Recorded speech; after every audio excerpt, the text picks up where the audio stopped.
আসসালামু আলাইকুম আপুরা ভাইয়েরা, কেমন আছেন সবাই?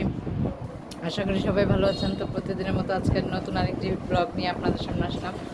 তো ফারহান আক্তার মুন্নি ব্লগে সবাইকে স্বাগতম। এখন সন্ধ্যা হয়ে গেছে পুরা। তো এখন আমি যাচ্ছি বাহিরে। তো আজকে সারাদিন ব্যস্ততার মধ্যেই তো থাকি। যারা আমার আগে পরে ব্লগগুলি দেখেন তো তারা অবশ্যই বুঝতে পারেন কতটা ব্যস্ততার মধ্যে থাকি। তো সারাদিন আমি কোনো ভিডিও করতে পারিনি। তো এখন শুরু করলাম। তো এখন বাহিরে যাই, যে আপনাদের সাথে আমার মানে পছন্দের সবচেয়ে সুন্দর সুন্দর জায়গাগুলো আমি শেয়ার করব। তো এখন বাসাতেই আছি, মাগরিবের আজান দিয়ে দিছি, দেখছেন কতক্ষণ আগে ভাত খাইছি, চা খাওয়ার সময়টা পর্যন্ত পাইনি। তো চলুন যাই বাহিরে, বাহিরে যাইয়া বাহিরের ভিডিওটা, বাহিরে যাইয়া আপনাদের সাথে আমার সুন্দর সুন্দর মুহূর্তগুলো শেয়ার করব। তো পাশে থাকুন, দেখতে থাকুন।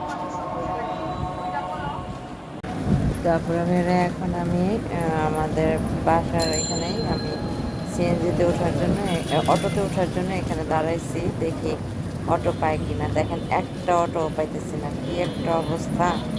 মানে আজকে এমনিতেই লেট হয়ে গেছে, তার উপর আবার অনেক কষ্টের পরে একটা অটো পাইছি। তারপর দেখেন অটোতে উঠছি, আর দেখেন কেমন অন্ধকার হয়ে গেছে। আর আমার সমানে ফোনের উপরে ফোন দিতেছে তাড়াতাড়ি যাওয়ার জন্য, ওদের অনুষ্ঠান শুরু হয়ে যাবে। আচ্ছা যাই হোক, আলহামদুলিল্লাহ তাও একটা অটো পাওয়া গেছে। তো অটোতে ওঠার পরে চিন্তা করতে পারেন কি পরিমাণ জ্যাম।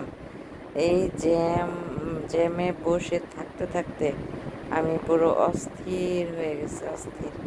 আরও আজকে মানে এত তাড়াহুড়া ছিল যে আমি চাটা পর্যন্ত খেয়ে বের হইতে পারিনি আজকে। তো খুব ইচ্ছে করতেছে যে এই জ্যামের মধ্যে বসে চা খাই। আমি যে কি পরিমাণ চা খোর জানেন না। আমার মানে আমাকে যদি কতক্ষণ পর পর চা দেয়া হয়, আমি সে মানে কতক্ষণ পর পরই খেতে পারবো। চাতে আমার কোনো না নেই। রাত 12টা 1টা বাজলেও যদি, অনেকে হয় না যে ঘুমের জন্য চা খাইতে পারে না, কিন্তু ঘুম মানে কি বলে, চা খেলে ঘুম হয় না, আমার তা নেই। আমি চা খেতে পারি, মানে চা খেয়েও আমি কিছুক্ষণ পর ঘুমায় যাবো, এরকম আমার ঘুমের কোনো সমস্যা হয় না। তো চাটা খেয়ে আসতে পারি নাই, খারাপ লাগতেছে, মাথাও ব্যথা করতেছে। তো দেখেন এখানে অন্ধকার হয়ে গেছে, এখনও আমি যাইতে পারি নাই, কি একটা অবস্থা। মাত্র আজমপুর আসছি, উত্তর আজমপুর আসছি। তো ভাবলাম যে আপনাদের সাথে কথা বলতে বলতে তারপর আমি যাই। তো খুব বোরিং লাগতেছে এই জ্যামের মধ্যে বসে থাকতে, কার ভালো লাগে বলেন।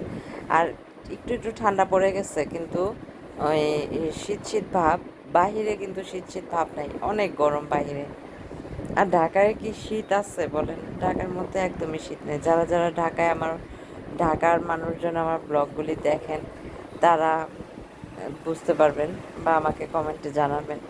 ঢাকায় একদমই শীত নেই, ঢাকায় শীত পড়ে খুব কম। এই 1 সপ্তাহ 15 দিন এরকম শীত থাকে, তারপর আর শীত যে কোথায় যায় আল্লাহ মাহবুব জানে। তো যাই হোক,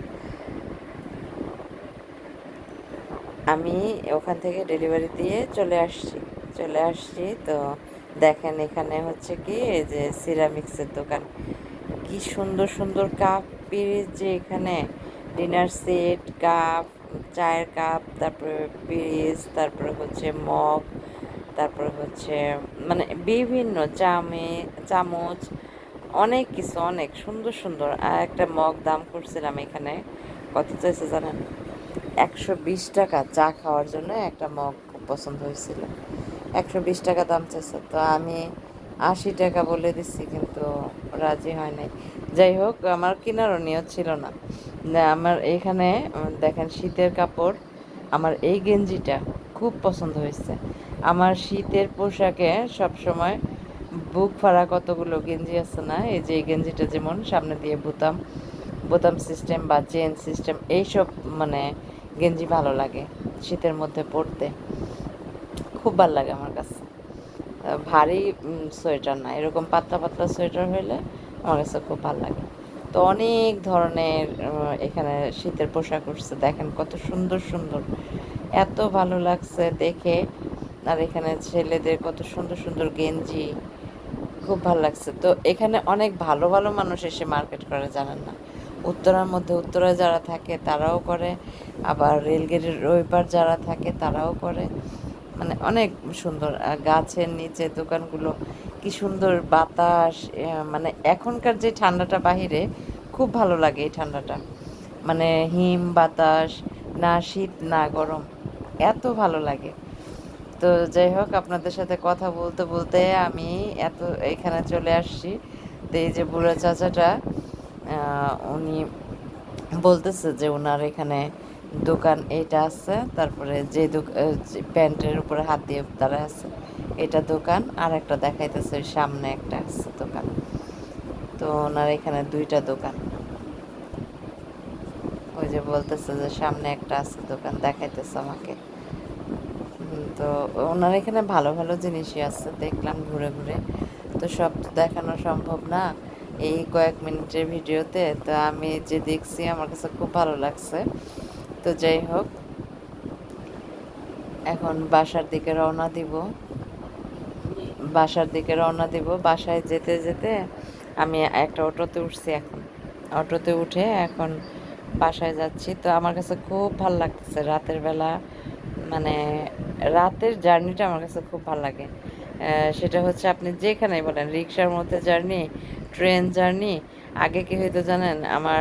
আমার আব্বু যখন ছিল, আমার মামার বাড়িতে যখন যেতাম, তা আব্বু সব সময় আমাদের রাতের বেলা নিয়ে আসতো ট্রেনে করে। তো রাতের বেলা আসলে আমার মানে খুব ভালো লাগতো। রাতের জার্নিটা আমার সবসময় ভালো লাগে। কিন্তু দূরে কোথাও আমি আজও পর্যন্ত দূরে কোথাও যাই নাই, সেই জন্যে মানে অতটা ফিল করতে পারি না। তবে আমার রাতের জার্নিটা খুব ভালো লাগে। আমার সবসময় রাতে হাঁটা, খাওয়া দাওয়ার পরে তারপর রাতে বের হওয়া। আর ঢাকা শহরে তো রাতের বেলা বের হলে কত কিছুই দেখা যায়, তাই না? অনেক সুন্দর সুন্দর দৃশ্য দেখা যায়। এই যে এটা হচ্ছে আমাদের বাসার রাস্তার উপর দিয়ে, রেল লাইনের উপর দিয়ে এলিভেটেড গেছে। তো এটা যখন চালু হবে তখন আরো সুন্দর হবে না, আরো ভালো লাগবে দেখতে। কাজ চলতেছে, উপরে লাইট জ্বলতেছে। তো অনেক এখন আবার এখান থেকে দেখেন, এখানেও জ্যাম। কি পরিমাণ জ্যাম যে বলার মতো না। এই রাস্তাটা একদম পুরা বদনাম হয়ে গেছে জ্যামের জন্য। জ্যাম, অনেক জ্যাম। তো যাচ্ছি, আর মনে মনেই করতেছি যে আম্মু বলে দিছে আমাকে পান কিনে নিয়ে যাওয়ার জন্য। তো যাওয়ার পথে আম্মুর জন্য পান কিনে নিয়ে যাব। আর ওই যে বললাম যে চা খাই নাই, কি একটা অবস্থা। মানে বাসায় তাড়াহুড়া করে যাইতেছি, তারপরেও দেখেন জ্যামের মধ্যে একদম অসহ্য বিরক্ত লাগতেছে, মাথা ব্যথায়। তো কোনোভাবেই জ্যাম ছোট না। আর জ্যামে বসে থাকতে ভালো লাগে বলেন? আমার একদম বিরক্ত লাগে। জ্যামটা কমতেছে এখন, এখন আস্তে ধীরে একদমই কমে যাবে জ্যামটা একটু পরে। মনে হয় ট্রেন গেছে, ট্রেন গেলে হয় কি জ্যাম থাকে অনেক, আর গাড়ি আটকায় পড়ে। এখন আম্মুর জন্য পান কিনলাম, পান কিনে এখন আর অটোতে উঠি নাই বলতে এই সময়টা অটো পাওয়া যায় না, একদমই পাওয়া যায় না। একবার অটো ছাড়লে পরে আর পাওয়া যায় না। তো ভাবলাম যে এতটুকু পথ হেঁটেই যাই। তো পানটা কিনে এখন বাসায় যাচ্ছি। আপুরা ভাইয়েরা, বাসায় যেয়ে চা খাবো। অনেক ক্লান্ত হয়ে আছি, একটু চা খাইলে আমার কাছে খুব ভালো লাগবে। খুব, দেখেন রাতের আকাশটা, একটা তারাও নেই আকাশে। আর গতকালকে ব্লগে দেখাইছিলাম আপনাদের, একটা চাঁদ দেখা গেছিল। সেই চাঁদটাকে আজকে আজকে জানি কত পরিমাণ খুঁজছি, চাঁদটা আর পাইলাম না। আর ঢাকা শহরে চাঁদ দেখা খুব রেয়ার, খুব। একদম আপনি 6 তলা ছাদে উঠলে যায় চাঁদ দেখতে পারবেন, এর আগে আপনি চাঁদ দেখতে পারবেন না। বিল্ডিং এর জন্য কিচ্ছুই দেখে না। তো এখন বাসায় যাচ্ছি। আপনারা ভাইয়ারা সবাই ভালো থাকবেন, সুস্থ থাকবেন, নিজেদের প্রতি খেয়াল রাখবেন। আর ভিডিওটি ভালো লাগলে অবশ্যই একটা কমেন্টের মাধ্যমে জানাবেন। আর সবাই একটা লাইক করে ভিডিওটি দেখা শুরু করবেন, না সবাই একটা শেয়ার করবেন, শেয়ার করে সবাইকে দেখার সুযোগ করে দেবেন আমার ভিডিওটি। তো দেখা হবে নতুন কোনো ভিডিওতে। সে পর্যন্ত বিদায়, আল্লাহ হাফিজ।